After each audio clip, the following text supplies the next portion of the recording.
Bien le bonjour à toutes et à tous et bienvenue dans cette nouvelle vidéo. Un point, c'est tout ce qui sépare aujourd'hui le Real Madrid du FC Barcelone. La chasse est ouverte et croyez-moi, nous sommes entrés dans une zone de turbulence. D'un côté, une Maison Blanche qui écrase tout sur son passage, de l'autre, un Barça leader mais sous pression maximale. Alors, est-ce que le Real va inéluctablement dépasser son rival ou est-ce que les Catalans ont les ressources pour tenir ce rythme infernal ? Aujourd'hui, on analyse les 5 facteurs clés, les 5 leviers précis qui feront basculer ce titre. Et attention, le troisième point sur la stabilité institutionnelle pourrait bien être le plus décisif. C'est parti.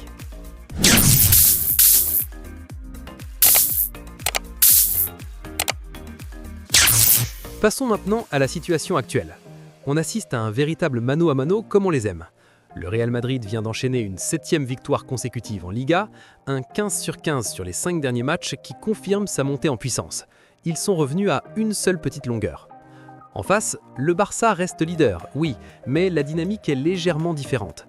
Avec 12 points sur 15 et cette défaite récente face à la Real Sociedad, on sent que la machine s'est un peu grippée après l'épisode Chelsea. Ce n'est plus une simple course, c'est une guerre d'usure. Et pour comprendre qui va craquer le premier, il faut regarder au-delà du classement. Il faut regarder les détails. Le premier levier, c'est l'état de forme immédiat, et plus spécifiquement, la puissance de feu offensive. Côté Madrid, c'est simple. Mbappé marche sur eau. Il vient d'inscrire son 23e but en Liga, son 38e toute compétition confondue. Il a marqué lors de ses 6 derniers matchs de championnat. Quand votre attaquant vedette tourne à ce régime-là, ça inspire confiance à tout le groupe. C'est une locomotive qui tire l'équipe même quand le jeu est moins flamboyant. Côté Barça, il y a un avant et un après Stamford Bridge. Je vous en avais parlé. Avant ce match contre Chelsea, le Barça était intouchable. Depuis, même s'ils ont gagné 3-0 face à Majorque, on sent une équipe qui doit s'employer davantage. Sur les 18 derniers matchs post-Chelsea, ils n'ont concédé qu'une défaite, certes, mais la fluidité n'est plus aussi évidente qu'en début de saison. Ils sont dans la gestion, là où le Real est dans la destruction. Et psychologiquement, à ce stade de la saison, être le chasseur qui gagne tout est souvent plus confortable qu'être le gibier qui regarde dans le rétroviseur. Ensuite, on va regarder un peu plus en détail la gestion de l'infirmerie. C'est le deuxième facteur critique. Le Real Madrid est actuellement privé de Jude Bellingham blessé et de Vinicius suspendu récemment, sans oublier les absences longue durée en défense comme Alaba ou les pépins de Caraval. Sur le papier, ça devrait les affaiblir. Mais qu'est-ce qu'on voit ? Arbeloa qui sort des solutions de son chapeau. Regardez le match contre Valence. David Jiménez, titulaire à droite, a fait le boulot. Arda Güler, qui remplace Jude Bellingham dans le cœur du jeu, a été très bon, apportant une touche technique différente. Ça, c'est une profondeur d'effectif qui fait la différence. Le Real gagne avec ses coiffeurs, si je peux me permettre l'expression. Au Barça, la situation est plus tendue. Frenkie de Jong n'est pas à 100%, absent contre Majorque, les rotations de Hansi Flick sont plus limitées. On a vu Marc Bernal ou le jeune Tony Fernandez intégrer le groupe, et j'adore ces gamins. Mais dans le sprint final, devoir compter uniquement sur des adolescents de 17 ans face à l'expérience du banc madrienne, c'est un risque immense. La moindre blessure supplémentaire côté catalan pourrait être fatale. Ce qui nous amène à parler de la solidité défensive. On dit souvent que les attaques gagnent de matchs, mais que les défenses gagnent des titres. Le Real Madrid s'appuie sur un mur, Thibaut Courtois. 13 clean sheets cette saison, dont 11 en Liga. C'est monstrueux. Quand vous ne prenez pas de but, il suffit d'un éclair de vent pour gagner. Mais le plus surprenant, et c'est un détail qui a son importance, c'est l'apport offensif des défenseurs. Álvaro Carreras a marqué face à Valence. C'est le 7e but d'un défenseur du Real cette saison. Quand vos latéraux et vos centraux débloquent des situations, ça soulage les attaquants. C'est une arme stratégique que le Barça utilise moins ces derniers temps. Le Barça, dans sa logique de course de fond, gère le rythme mais concède encore trop d'occasions franches. Si Courtois sauve le Real les jours de moins bien, le Barça sont souvent plus exposés par le style de jeu très haut de Hansi Flick. Dans les matchs couperés qui arrivent, cette solidité sera le juge de paix.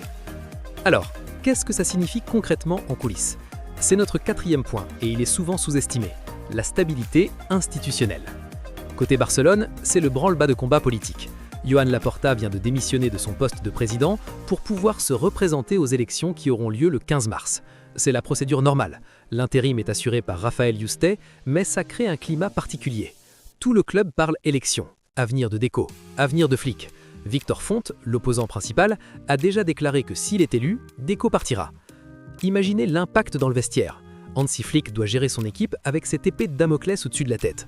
Pendant ce temps, au Real Madrid, calme plan, stabilité totale. Tout le monde tire dans le même sens avec un seul objectif, le titre. Cette stabilité institutionnelle, dans les moments de haute pression, c'est un avantage invisible mais colossal pour les Madrilènes. Enfin, le dernier levier, c'est le poids de l'histoire et le calendrier. Le Real Madrid a 57 points après 23 journées, c'est un record historique pour un deuxième de Liga, égalant la saison 2013-2014. Ça montre le niveau délirant de ce championnat. Pour être champion cette année, il faudra peut-être battre le record de points absolu.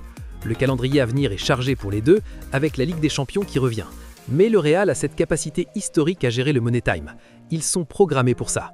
Le Barça, avec son équipe très jeune, découvre pour beaucoup cette intensité de fin de saison, où chaque match est une finale. La moindre contre-performance face à un club intermédiaire, un déplacement à Villarreal ou à Bilbao, et le titre bascule. Voilà pour cette analyse des 5 facteurs clés. On a une dynamique favorable au Real, une profondeur de banc supérieure, une défense de fer et une stabilité politique face à un Barça talentueux, mais peut-être plus fragile institutionnellement et physiquement. Mais c'est le terrain qui décidera. Alors, je me tourne vers vous. Selon vous, qui va craquer le premier? Est-ce que le Real va réussir cette remontada au classement ou le Barça va-t-il tenir bon jusqu'au bout? Dites-moi en commentaire ce que vous en pensez. Le débat est ouvert. Si vous avez aimé cette analyse un peu plus poussée, laissez un pouce bleu, abonnez-vous si ce n'est pas déjà fait, et quant à nous, on se retrouve très vite pour une prochaine vidéo. Allez, salut!